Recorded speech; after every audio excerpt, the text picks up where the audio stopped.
ఈ రాష్ట్ర ప్రభుత్వ నిర్వాకం వల్ల, ఈ రాష్ట్ర ప్రభుత్వ పర్యవేక్షణ లోపం వల్ల మన రాష్ట్ర ప్రజలకు, ముఖ్యంగా హైదరాబాద్ మహానగర ప్రజలకు జరిగిన ఒక తీరని నష్టం మీ అందరి దృష్టికి, ప్రజల దృష్టికి తీసుకురావాలన్న ఉద్దేశంతో ఇవాళ ఈ సమావేశం నిర్వహించడం జరుగుతూ ఉంది.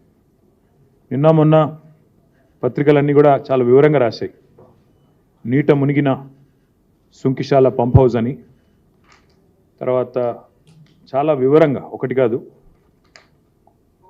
కూలిన సుంకిశాల గోడ అని చాలా డీటెయిల్డ్గా ఏ రకంగా రాష్ట్ర ప్రజల సంపద, కోట్లాది రూపాయల సంపద ఏ రకంగా నీట మునిగిందో ఇవన్నీ కూడా చాలా వివరంగా, చాలా వివరణాత్మకంగా ప్రజల దృష్టికి అన్ని పత్రికలు కూడా తీసుకొని వచ్చినాయి. అయితే ఈ సుంకిశాల గురించి వివరంగా మీకు చెప్పాల్సిన బాధ్యత ప్రధాన ప్రతిపక్షంగా, ముఖ్యంగా ఈ ప్రాజెక్టును ముందుకు తీసుకుపోయిన పార్టీగా మా అందరి మీద ఉందని మేము అనుకుంటాం. హైదరాబాద్ తాగునీటి అవసరాల కోసం ఈ ప్రతిపాదన కొత్తది కాదు. హైదరాబాద్ తాగునీటి అవసరాలు భారతదేశంలో ఉన్న మహానగరాల్లో వేగంగా ఎదిగి మొత్తం ఒక విశ్వనగరంగా ఎదిగే సత్తా ఉన్న నగరం హైదరాబాద్ అనే సంకల్పంతో గతంలో కోట్ల విజయభాస్కర్ రెడ్డి గారు ముఖ్యమంత్రిగా ఉన్నప్పుడు 91, 92 ఆ ప్రాంతంలో అనుకుంటా ఈ ప్రాజెక్టుకు ఆనాడు ప్రతిపాదన చేయడం జరిగింది అప్పటి కాంగ్రెస్ ప్రభుత్వం. తదనంతరం ఈ ప్రాజెక్టుకు శంకుస్థాపన కూడా జరిగింది. జరిగితే అప్పుడు నల్గొండ జిల్లా రైతులు మా సాగునీటి అవసరాలు తీరకుండా కృష్ణా జలాలను మీరు ఎట్లా తీసుకొని పోతారు తాగునీటి కోసం, హైదరాబాద్ కోసం అంటూ ఆనాడు పెద్ద ఎత్తున ఆందోళన చేసినారు. పోలీస్ కాల్పులు కూడా జరిగినాయి. జరిగితే ఆ రోజుల్లో రైతులు చాలామంది గాయపడ్డారు. అక్కడ జరిగిన ఘర్షణల్లో నాకు గుర్తున్నంత వరకు, సబ్జెక్టు కరెక్షన్, ఒక సబ్ ఇన్స్పెక్టర్ కూడా చనిపోయాడు. అంత బీభత్సమైన పోరాటం ఆనాడు నల్గొండ జిల్లాలో జరిగింది. దాంతో ఇంత ఘర్షణ జరిగిన తర్వాత, ఇంత గొడవ జరిగిన తర్వాత ఆ పథకం మొత్తంగా అటకెక్కింది, మర్చిపోయారు. తర్వాత మళ్ళీ చంద్రబాబు నాయుడు గారు ముఖ్యమంత్రిగా ఉన్నప్పుడు ఏఎంఆర్పి అనే ప్రాజెక్టును పూర్తి చేశారు. ఎలిమినేటి మాధవరెడ్డి గారి పేరు మీద ప్రాజెక్టు పెట్టి దాన్ని పూర్తి చేసినప్పుడు మళ్ళీ తాగునీరు హైదరాబాద్కి ఇవ్వాలి సుంకిశాల నుండి అనే ప్రతిపాదన మళ్ళీ మీదకి వచ్చింది. అంటే ఒకవైపు రైతులకు సాగునీరు ఇస్తూనే మరొక వైపు హైదరాబాద్కు తాగునీరు ఇవ్వాలి అనే ఆలోచనతో ఆనాడు రైతులను ఒప్పించి మరి 2001-3 ప్రాంతంలో చంద్రబాబు నాయుడు గారి ప్రభుత్వం మొదటి దశగా 90 మిలియన్ గ్యాలన్ల మంచినీళ్ళను హైదరాబాద్ 90 MGD తరలించే విధంగా ఆనాడు పథకాన్ని మొదటి దశ పూర్తి చేయడం జరిగింది. ఆ తర్వాత రాజశేఖర్ రెడ్డి గారి హయాంలో 2-3 దశల్లో కృష్ణా ఫేజ్ 2, ఫేజ్ 3 అని పెట్టి 90 MGD చొప్పున మళ్ళీ ఒక 180 MGDని మళ్ళీ తెర మీదకి తీసుకొస్తే ఆ రోజు అప్పుడున్న పరిస్థితుల్లో రైతులు మళ్ళీ మాకు ఈ ప్రభుత్వం మీద నమ్మకం లేదు, మా తెలంగాణ వస్తుంది, వచ్చినాక ఆనాడు తీసుకుంటామని చెప్పి రైతులు ఆందోళన చేయడంతో మళ్ళీ వెనక్కిపోయింది. ఆ తర్వాత హైదరాబాద్ మహానగరం విస్తరిస్తూనే ఉంది గత దశాబ్దాలుగా. ముఖ్యంగా గత దశాబ్దంలో అయితే బ్రహ్మాండంగా విస్తరించింది. హైదరాబాద్ పెరుగుతున్న నీటి అవసరాలు, తాగునీటి అవసరాలను దృష్టిలో పెట్టుకొని పెద్దలు కేసీఆర్ గారు మరి ఒకవైపు వాయువేగంతో సాగునీటి ప్రాజెక్టులు కడుతూ రైతుల్లో ఒక విశ్వాసాన్ని నింపి, కృష్ణానది మీద అటు పైన మనకు తుమ్మిళ్ళ కావచ్చు, ఇంకా ఇతర పథకాలు కావచ్చు, అదేవిధంగా పెండింగ్లో ఉన్న కల్వకుర్తి, నెట్టెంపాడు, భీమా అవ ప్రాజెక్టులన్నింటినీ వాయువేగంతో పూర్తి చేయడం కావచ్చు, అదేవిధంగా మళ్ళీ సీతారామ లాంటి ప్రాజెక్టు ఖమ్మం జిల్లాలో కావచ్చు, అదేవిధంగా కాళేశ్వరం కావచ్చు, ఇవన్నీ ఏకకాలంలో తీసుకోవడంతో రాష్ట్రంలోని రైతుల్లో కాన్ఫిడెన్స్ వచ్చింది. మా సాగునీటికి డోకా లేదు, మా సాగునీటి అవసరాలకు ఇబ్బంది లేదు, కాబట్టి మంచినీరు ఎక్కడి నుంచైనా తీసుకోవడానికి ఏ అభ్యంతరము లేదని చెప్పి రైతుల్లో ఒక విశ్వాసం నింపిన తర్వాత మేము మా ప్రభుత్వంలో ఈ సుంకిశాల అనే ప్రాజెక్టును మళ్ళీ తిరిగి పునరుజ్జీవం చేసి మర్చిపోయిన ప్రాజెక్టును, మరుగునబడ్డ ప్రాజెక్టును మళ్ళీ తెర ముందుకు తీసుకొని రావడం జరిగింది. ఒక్క మాట ఇక్కడ మీకు అర్థం కావాలి అంటే, ఇప్పుడే నేను చెప్పిన ఎలిమినేటి మాధవరెడ్డి ప్రాజెక్టు ఏఎంఆర్పి ద్వారా నీటిని ఎత్తిపోయాలంటే నాగార్జున సాగర్లో 510 అడుగులు ఆ పైన నీరు ఉంటేనే ఆ నీళ్ళు లిఫ్టింగ్ సాధ్యమవుతుంది. సుంకిశాల విషయంలో మేము తీసుకున్న నిర్ణయం ఏంటి అంటే 510 ఉంటేనే, 510 హైట్ ఉంటేనే, 510 ఫీట్ ఉంటేనే ఏఎంఆర్పి లిఫ్టింగ్ స్టార్ట్ అవుతుంది.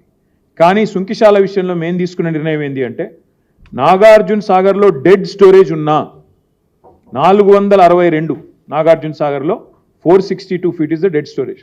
అక్కడ ఆ లెవెల్లో పెట్టి హైదరాబాద్ లాంటి మహానగరానికి ఏ డోకా లేకుండా మనం తీసుకోవాలి, వాటర్ తీసుకోవాలి, తీసుకొని అక్కడే ట్రీట్మెంట్ చేసి నాగార్జున సాగర్లో 462 ఫీట్ అంటే కేవలం 132 టీఎంసీ మాత్రమే ఉంటుంది.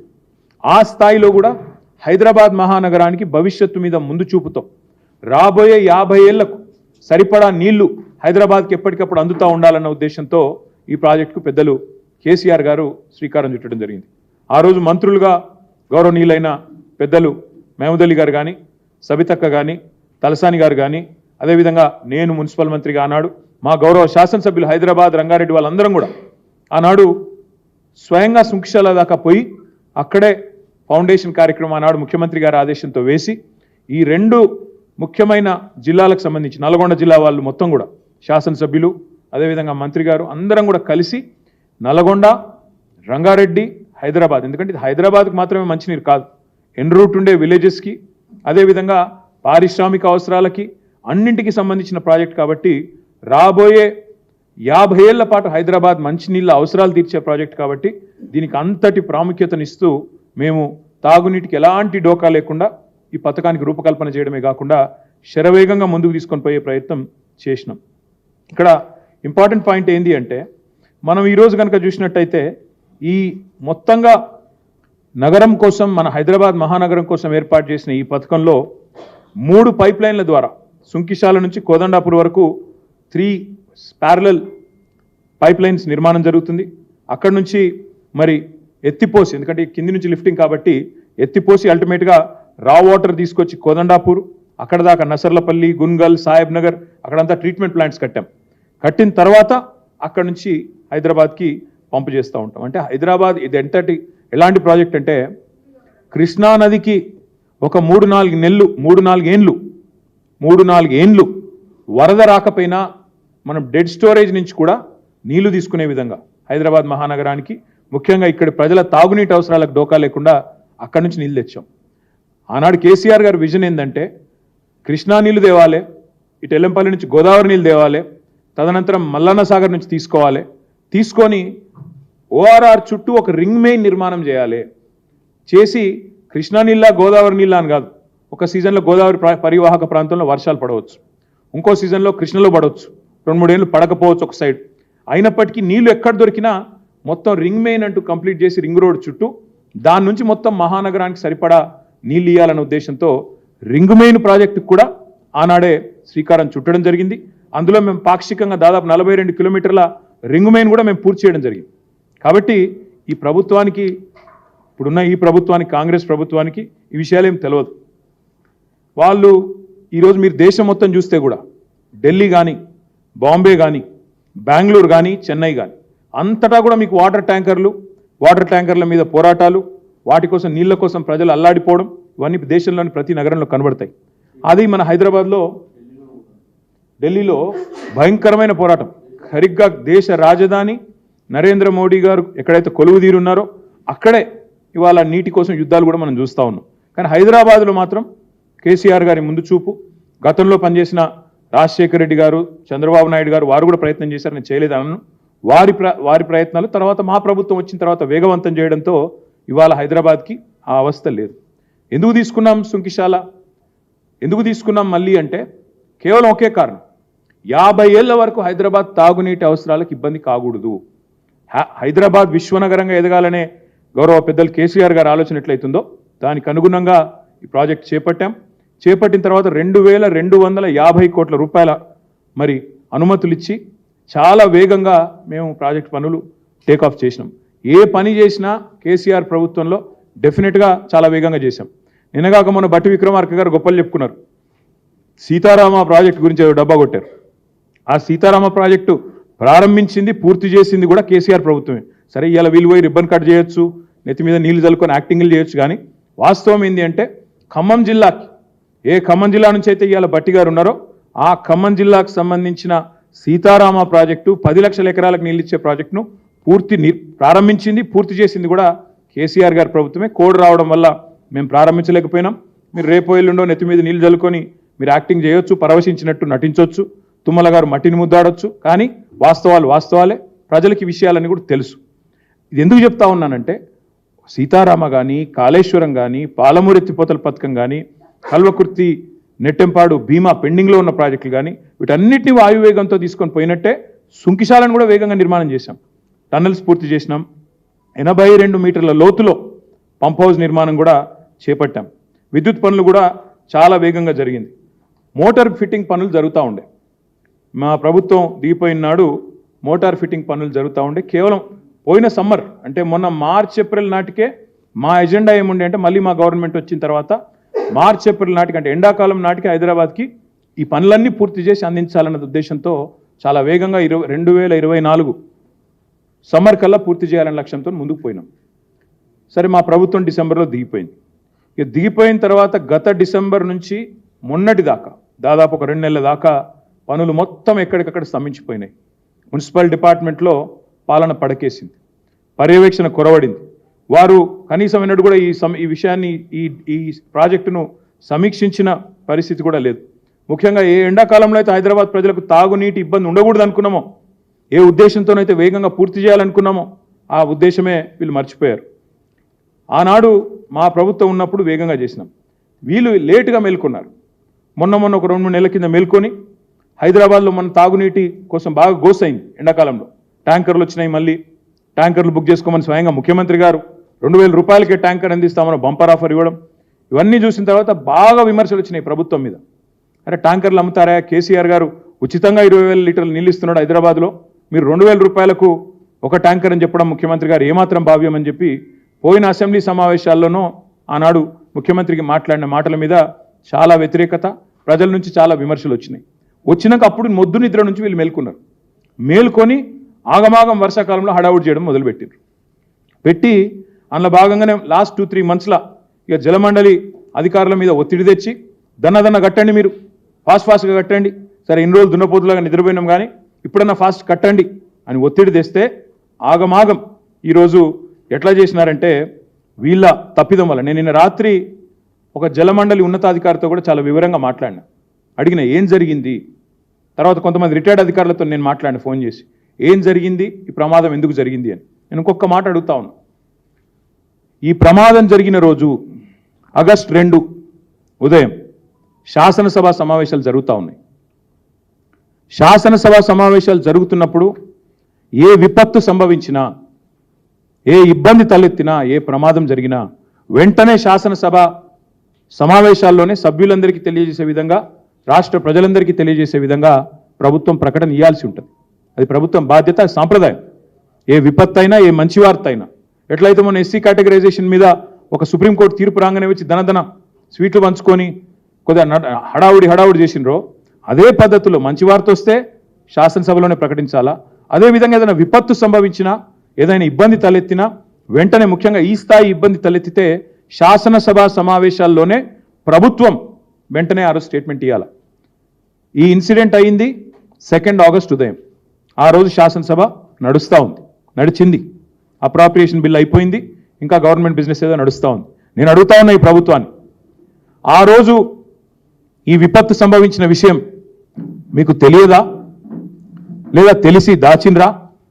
శాసనసభ సమావేశాలు జరుగుతున్నాయి కాబట్టి గవర్నమెంట్ బద్నాం అవుతుందని కావాలని నొక్కిపెట్టినరా, తొక్కిపెట్టినరా? లేదా అసలు మీకు తెలియని కూడా తెలియదా? ఖబర్ కూడా లేదా? ఖబర్ కూడా లేదు అనుకుంటే అంతకంటే సిగ్గు చేయడం కోట్లేదు. మరి రాష్ట్రంలోని మున్సిపల్ శాఖ ఏం చేస్తున్నట్టు, ఎవరి ఆధ్వర్యంలోనైతే పనులు జరుగుతున్నాయో HMWS వాళ్ళేం చేస్తున్నట్టు, రాష్ట్రంలోని నిఘా వ్యవస్థ ఏం చేస్తున్నట్టు, మీ గూఢచారి సంస్థలు ఏం చేస్తున్నట్టు, అసలు మీకు ఖబర్ లేదనుకుంటే సిగ్గుచేటు. మీకు తెలవాల, ముఖ్యమంత్రికి, రాష్ట్ర ప్రభుత్వానికి సంఘటన జరిగిన క్షణాల్లోనే సమాచారం రావాలా. ఇంత పెద్ద సంఘటన జరిగి కోట్ల రూపాయల ప్రజాధనం నష్టమైతే తెలియదు అంటే సిగ్గుచేటు. తెలుసు అంటే 100% నేను ఆరోపిస్తా ఉన్నా. మీకు తెలుసు, ముమ్మాటికి తెలుసు, పక్కా తెలుసు మీకు. కానీ మీరు వారం రోజులు దాచిపెట్టారు.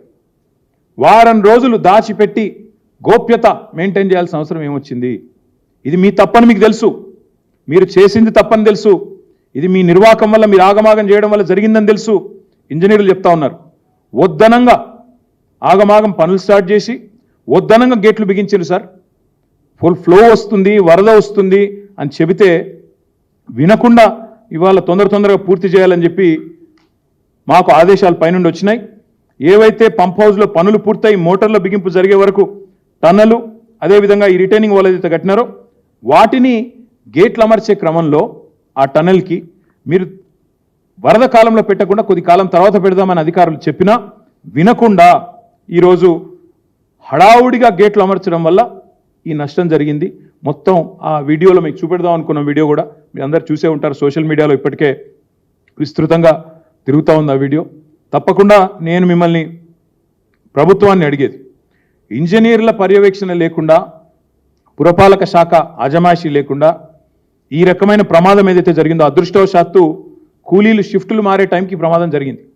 లేకపోతే అక్కడ ఎంతమంది మరణించేవారో లెక్క కూడా లేదు. అంత పెద్ద ప్రమాదం ఇది. 2 ఎక్స్పాన్షన్ జాయింట్ల మధ్యన ఉన్న రిటైనింగ్ వాల్ మొత్తం కొట్టుకుపోయింది. అందుకే నేననేది, మా పార్టీ అనేది, ఈరోజు మంచి జరిగితే మా ఖాతాలో వేసుకోవాలా, చెడు జరిగితే మాత్రం వాళ్ళ ఖాతాలో వేయాలనే చిల్లర ప్రయత్నం ఏదైతే ఈ ప్రభుత్వం చేస్తుందో ఇది పూర్తి స్థాయిలో ఈ ప్రభుత్వం యొక్క వైఫల్యం. ఎందుకంటే 9వ నెల ఈ ప్రభుత్వం వచ్చి 8 నెలలు పూర్తయింది. 9వ నెలలో అడుగుపెట్టారు. మరి 9 నెలల్లో ఈ ప్రభుత్వం ఈ ప్రాజెక్టును పర్యవేక్షించకుండా, ఏం జరుగుతుందో తెలుసుకోకుండా, కనీసం పట్టించుకోకుండా, మున్సిపల్ శాఖ మంత్రి లేకపోవడం వల్ల, ప్రత్యక్ష పర్యవేక్షణ లేకపోవడం వల్ల, అక్కడ అధికారుల మీద అజమాయిషీ లేకపోవడం వల్ల ఈ రకంగా ఈ లీకేజీ ద్వారా ఒత్తిడి పెరిగి మొత్తంగా ఈ ప్రమాదం జరిగిందని చెప్పి వాళ్ళ అధికారులు చెప్తా ఉన్నారు. ఒక్క మాట మాత్రం పక్కాగా చెప్పాలా, ఇది 100% this is the failure of the chief minister. ఇందులో ఎవరి ఫెయిల్యూర్ కాదు. పక్కాగా మున్సిపల్ శాఖ తన దగ్గర పెట్టుకొని ఆ శాఖను గాలికి వదిలేసిన ముఖ్యమంత్రిదే దీని ప్రధానమైన బాధ్యత. ఇలాంటి భారీ ప్రాజెక్టులు కట్టేటప్పుడు పర్యవేక్షించాలి, మానిటర్ చేయాలి, ఎవ్రీడే చూడాలి. తప్పకుండా ప్రభుత్వం మీరు ఇవాళ ప్రజలకు మీరు సంజాయిషి ఇవ్వాలి. ప్రమాదం జరిగినట్టు మీకు తెలుసా తెలియదా ముందు చెప్పండి. తెలిస్తే ఎందుకు 1 వీక్ దాచిపెట్టారు, మీ తప్పు లేకపోతే అది కూడా చెప్పండి. అసలు ఇంకొక ముఖ్యమైన మాట నేను అడుగుతా ఉన్నాను. ఇవాళ కేసీఆర్ గారి ప్రభుత్వం ఉన్నప్పుడు, ఆనాడు ఎలక్షన్ కమిషన్ ఎలక్షన్ కోడ్ ఉన్నప్పుడు మేడిగడ్డలో ఒక సంఘటన జరిగింది. మేమేం దాయలేదే, వెంటనే పత్రికల్లో వచ్చింది. మేమందరం కూడా, మీరు చూశారు, మేము కూడా చూసినాం. ఆ తర్వాత ప్రతిపక్ష నాయకులు, మేమేం గోప్యత మెయింటైన్ చేయలేదు, జరిగింది ప్రమాదం అని చెప్పాం. అప్పుడు ఎలక్షన్ కోడ్ ఉండే, ఎలక్షన్ కమిషన్ కంట్రోల్లో ఉండే, వాళ్ళు బాధ్యత తీసుకున్నారు, అధికారులు చూశారు. వెంటనే ఏజెన్సీ కూడా స్పందించింది, ఎల్ఎన్టీ ముందుకు వచ్చింది. అధికారికంగా అదే రోజు రాత్రి ఘటన జరిగిన కొన్ని గంటల్లోనే ఎల్ఎన్టీ స్టేట్మెంట్ ఇచ్చింది. ఏమని, మొత్తం నష్టం జరిగింది, మళ్ళీ మేమే లోపాలు సరిదిద్దుతాం, ప్రజల మీద భారం పడకుండా మళ్ళీ దాన్ని రెక్టిఫై చేస్తామని కూడా చెప్పారు. మాకు చిత్తశుద్ధి ఉంది కాబట్టి, మాకు దాచాల్సిన అవసరం లేదు కాబట్టి, సీక్రెసీ మెయింటైన్ చేయాల్సిన అవసరం లేదు కాబట్టి, మేము ఆనాడు ప్రభుత్వంలో ఉండి కూడా అలాంటి ప్రమాదం జరిగినప్పుడు ముందుకు వచ్చి చెప్పాం. గంటల్లోనే వివరాలు బయటకు వచ్చినాయి. కానీ ఈరోజు ఈ ప్రభుత్వం మరి ఎందుకు సుంకిశాల ఘటనను బయటికి రాకుండా వారం రోజులు తొక్కిపెట్టింది, ఈ విషయం బయటికి చెప్పాలి. ముఖ్యమంత్రి హైదరాబాద్లో ఉన్నాడు ఈ ఘటన జరిగినప్పుడు.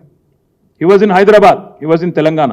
కానీ ఘటన జరిగిన తర్వాత కూడా 24 గంటల తర్వాత ముఖ్యమంత్రి గారు బలాదూర్ అని చెప్పి ఆయనతో అమెరికా విమానం ఎక్కి వెళ్ళిపోయాడు. అంటే కనీసం పర్యవేక్షణ లేదు, రిపోర్ట్ లేదు, చూసింది లేదు. పోనీ అక్కడ ఘటనా స్థలానికి పోవడం కాదు, ఇక్కడన్నా కనీసం రివ్యూ చేశారా, కనీసం ప్రజల దృష్టికి తెచ్చారా? ఇదేనా ఒక ప్రభుత్వం వ్యవహరించాల్సిన తీరు? అందుకే మేము డిమాండ్ చేసేది, మరి మీకు చిత్తశుద్ధి ఉంటే ఈ ప్రభుత్వానికి, ఏ ఏజెన్సీ అయితే ఈ పనులు చేస్తూ ఉందో, ఏ ఏజెన్సీ అయితే ఈ పనులు చేస్తుందో వెంటనే ఆ ఏజెన్సీని బ్లాక్ లిస్ట్లో పెట్టండి. మీకు చిత్తశుద్ధి ఉంటే ఈ ప్రభుత్వానికి, వీఆర్ డిమాండింగ్, వెంటనే బ్లాక్ లిస్ట్లో పెట్టండి. వాళ్ళు మళ్ళీ ఒక వర్క్ కూడా ఈ రాష్ట్రంలో చేయడానికి వీలు లేకుండా ఏ డిపార్ట్మెంట్ అయినా, ఇంజనీరింగ్ డిపార్ట్మెంట్ కఠినమైన చర్యలు తీసుకోవాలని చెప్పి మేము డిమాండ్ చేస్తా ఉన్నాం. ఇవాళ ఉప ముఖ్యమంత్రి గారు ఏదో పోతున్నారు సైట్కి అని చెప్పారు. నేను ఉప ముఖ్యమంత్రి గారిని డిమాండ్ చేస్తా ఉన్నా, ఎంతసేపు వేరే వాళ్ళ మీద నిందలు మోపి తప్పించుకుంటామంటే కుదరదు.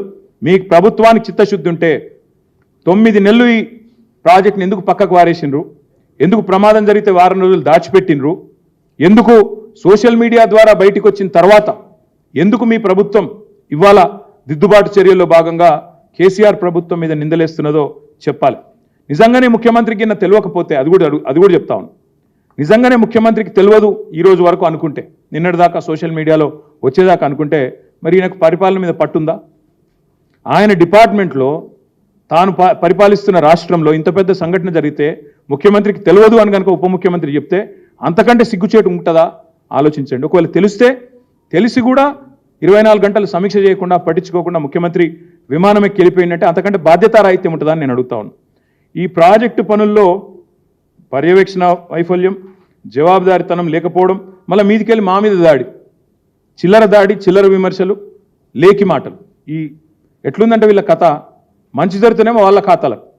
కేసీఆర్ ప్రభుత్వం నోటిఫికేషన్లు ఇస్తుంది, కేసీఆర్ ప్రభుత్వం పరీక్ష పెడుతుంది, కేవలం కాగితాలు ఇచ్చే పని మాత్రం మిగిలిపోయింది. కోర్టు అడ్డం వచ్చింది, ఏదో కోర్టులో స్టే వస్తే ఆగిపోయింది. ఆ ఉద్యోగాలేమో నేను ఇచ్చినా అని చెప్పి డబ్బా కొట్టుకుంటారు. మేమిచ్చిన ఉద్యోగాలను బడ్జెట్లో స్పీచ్లు కొడతారు. కానీ ఈ ప్రాజెక్టు మాత్రం ఇవాళ ఏదో చిన్న సంఘటన జరిగింది, ప్రాజెక్టులో జరుగుతుంటాయి. కానీ పర్యవేక్షించాల్సింది, మానిటర్ చేయాల్సింది, బాధ్యులుగా చర్యలు తీసుకోవాల్సిన ప్రభుత్వం మళ్ళీ 9 నెలల కింద 10 నెలల కింద ఉండే ప్రభుత్వాన్ని నిందించి బాధ్యత నుంచి తప్పించుకునే ప్రయత్నం ఏదైతే చేస్తూ ఉందో ఇది సిగ్గుచేటు. ఉప ముఖ్యమంత్రి గారు కూడా నేను డిమాండ్ చేస్తూ ఉన్నా, మీరు వెంటనే చర్య తీసుకోండి. మీకు చిత్తశుద్ధి ఉంటే మళ్ళీ అడుగుతా ఉన్నా, ఏ ఏజెన్సీ అయితే ఈ పనులు చేస్తుందో వెంటనే ఈరోజే ఉప ముఖ్యమంత్రి గారు మీరు ప్రకటించండి సుంకిశాలలో ఈ ఏజెన్సీని బ్లాక్ లిస్ట్ చేస్తున్నాం. ఇంకో డిపార్ట్మెంట్లో ఎంక్వైరీ అన్నారు, నో. కాళేశ్వరంలో జరిగితే, మేడిగడ్డ జరిగితే NDSA వస్తుంది, ఆగమేఘాల మీద కేంద్ర సంస్థలన్నీ ఉరికొస్తాయి. మరి ఇక్కడ ఎందుకు రావట్లేదండి? ఇది కాంగ్రెసు పైన ఉన్న వాళ్ళు, ఢిల్లీలో ఉండే బీజేపీ ప్రభుత్వం కుమ్మక్కని మేము అనుకోవడానికి వీల్లేదా? మేడిగడ్డలో మాత్రం ఆగమేఘాల మీద 24 గంటల్లో NDSA వస్తుంది, 48 గంటల్లో రిపోర్ట్ వస్తుంది. ఆగమాగం ఏదో జరిగిపోయింది, ఏమో అయిపోయింది అని వీళ్ళు కూడబలుక్కొని మాట్లాడతారు. ఇవాళ ఎందుకంటే ఒక్క బీజేపీ నాయకుడు మాట్లాడతలేడు? ఎందుకు ఒక్క కేంద్ర సంస్థ ముందుకు వస్తలేదు ఎంక్వైరీకి? తప్పకుండా ఇది ప్రజలు ఆలోచించాలి.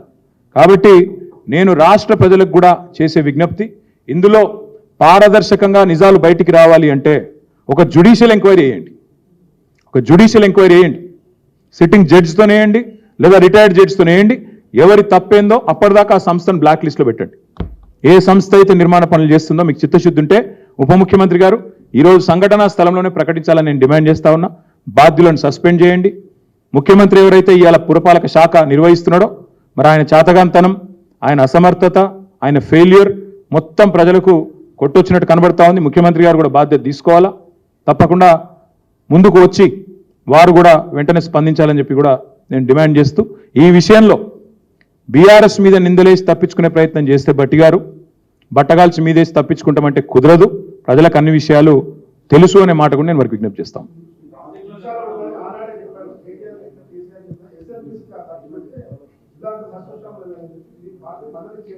మళ్ళీ చెప్తా ఉన్నా, SLBC ఒకవైపు చేశాము, సాగునీటి ప్రాజెక్టులన్నీ వాయువేగంతో పూర్తి చేశాము. SLBC ఒక ప్రత్యేకమైన సమస్య, అందులో ఒక టనల్ బోరింగ్ మెషిన్ ఇరుక్కొని పోయి కూడా దశాబ్దం అయిపోయింది. కాబట్టి ఆ పనులు కూడా ముందుకు తీసుకొని పోయాము అన్నాడు కేసీఆర్ గారి నేతృత్వంలో. అది కూడా పూర్తి చేసేవాళ్ళమే. ఉదయ సముద్రం ట్రయల్ రన్ కూడా పూర్తి చేశాం నల్గొండ జిల్లాలో. కాబట్టి చైర్మన్ గారికి కానీ ఇంకెవరికి కానీ ఆందోళన అవసరం లేదు. తాగునీటికి సాగునీటికి లింక్ ఏమీ లేదు. సాగునీటి అవసరాలు సవ్యంగా పూర్తి స్థాయిలో పూర్తి చేస్తూనే ఇంకోవైపు తాగునీటి అవసరాల కోసం సుంకిశాల చేపట్టాం కాబట్టే రైతులు ప్రొటెస్ట్ చేయలేదు. అదే కాంగ్రెస్ ప్రభుత్వం తీసుకున్నప్పుడేమో ప్రొటెస్ట్ చేసినారు. ఎందుకు? మా సాగునీటి అవసరాలు పూర్తి చేయకుండా తాగునీటి కోసం హైదరాబాద్కి ఎట్లా తీసుకుపోతారని ఆందోళన అయింది, గొడవలైనాయి, ఆఖరికి ఒక SI చచ్చిపోయింది. కాబట్టి మేము రైతులను సాటిస్ఫై చేసి మీకు ఇబ్బంది కాదు, మీ సాగునీరు ఇస్తామని విశ్వాసం నింపి, భరోసా నింపి చేసినాం కాబట్టే ఎలాంటి ఆందోళన కూడా రాలేదు. ఇవాళ జరిగిన వైఫల్యం మాత్రం 100% కాంగ్రెస్ ప్రభుత్వ వైఫల్యం, రేవంత్ రెడ్డి వైఫల్యం, మున్సిపల్ శాఖ వైఫల్యం. తప్పకుండా వారే బాధ్యత తీసుకోవాలి, ఏజెన్సీని బ్లాక్ లిస్ట్లో పెట్టాలనేది మా డిమాండ్. బట్టి విక్రమార్క గారి ఆలోచన విధానం లోపభూయిష్టంగా ఉంది. ప్రాబ్లం ఏంటంటే ఈ దివాలా కోర ఆలోచన విధానం ఏదైతే ఉందో ఇది లోపభూయిష్టం. ఏది జరిగినా ఎట్లుందంటే కొంతమంది ఏమో అక్కడ నెహ్రూ గురించి మాట్లాడతారు. ఇక్కడ ఏంటంటే వీళ్ళకి పాపం ఏది జరిగినా కేసీఆర్ను 10 ఏళ్ళ నుంచి తిట్టుడే, వాళ్ళకి ఇంకేం తెలియదు, అడ్మినిస్ట్రేషన్ రాదు, రాష్ట్రంలో ఏం జరుగుతుందో తెలియదు.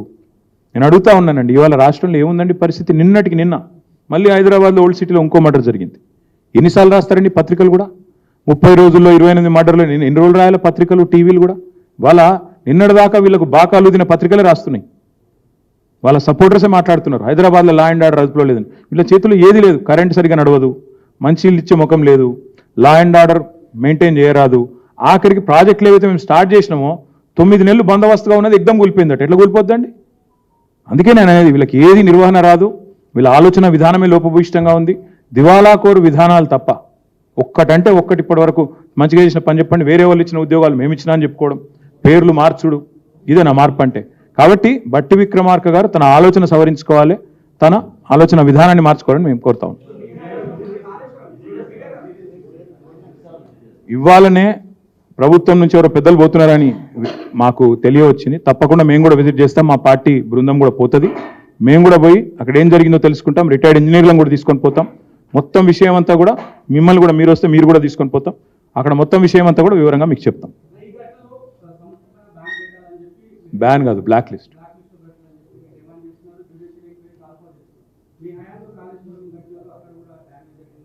చేయమనండి వద్దన్నాము, మేము చేస్తూనే ఉన్నారు కదా బ్రదర్. ఇప్పుడు సింపుల్ విషయం, మేడిగడ్డ మీద ఆల్రెడీ ఒక కమిషన్ వేసిండ్రు, వాళ్ళు ఏదో విచారణ చేస్తూనే ఉన్నారు, డిపార్ట్మెంటల్ ఎంక్వైరీ నడుస్తూనే ఉంది. మొన్న మేమందరం మేడిగడ్డకు పోయి వచ్చినాం. 10 లక్షల క్యూసెక్కులు పోతుంటే కూడా చెక్కు చెదరకుండా ఉంది. వీళ్ళు చేసిన ప్రచారం అంతా చిల్లర ప్రచారం అని తేలిపోయింది. ఎన్నికల్లో లాభం కోసం చిల్లర మాటలు మాట్లాడినరు. కాళేశ్వరం కొట్టుకపోయింది, 1,00,000 కోట్లు కొట్టుకపోయిన కేసీఆర్ మీద ఆరోపణలు అయితే చేసినరో అవంతా చిల్లర మాటలు, చిల్లర విమర్శలు అనేది మళ్ళొక్కసారి తేలిపోయింది. మీరు పోతానంటే మళ్ళీ రేపు వెళ్ళిన మళ్ళీ పోదామంటే పోదాం. 10 లక్షలు 12 లక్షల క్యూసెక్కులు పోతున్నా దివ్యంగా అది అట్లే మంచిగానే ఉంది. వీళ్ళు చేసిన ప్రచారమే దివాలా కోరు ప్రచారం అని తేలిపోయింది. ఇంకేం చెప్పాలి మీకు? ఇక నేను వాళ్ళ కాలమే సమాధానం చెప్తుంది కదా, ప్రకృతే సమాధానం చెప్తుంది వీళ్ళ చిల్లర మాటలకు.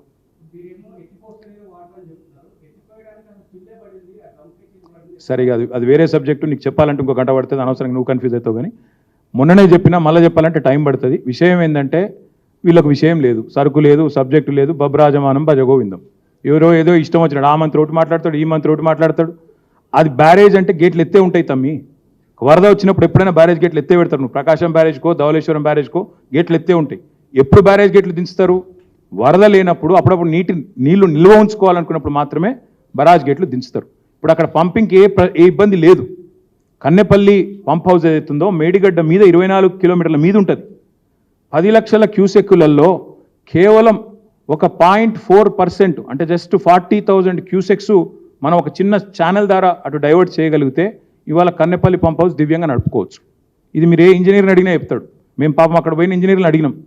వాళ్ళ ముఖంలో పాపం ఎట్లా ఎంత బాధ ఉందంటే, ఇంతమంది ప్రాజెక్ట్ని వీళ్ళు అనవసరంగా బదనాం చేస్తున్నారు సార్, బయటికి చెప్తేనేమో మా ఉద్యోగాలు పోతాయి, కానీ కేవలం పొలిటికల్ డిసిషన్ సార్, ఈగో అడ్డం వస్తుంది ప్రభుత్వానికి. కాళేశ్వరం అంతెందుకు బ్రదర్, నేను అడుగుతున్నా.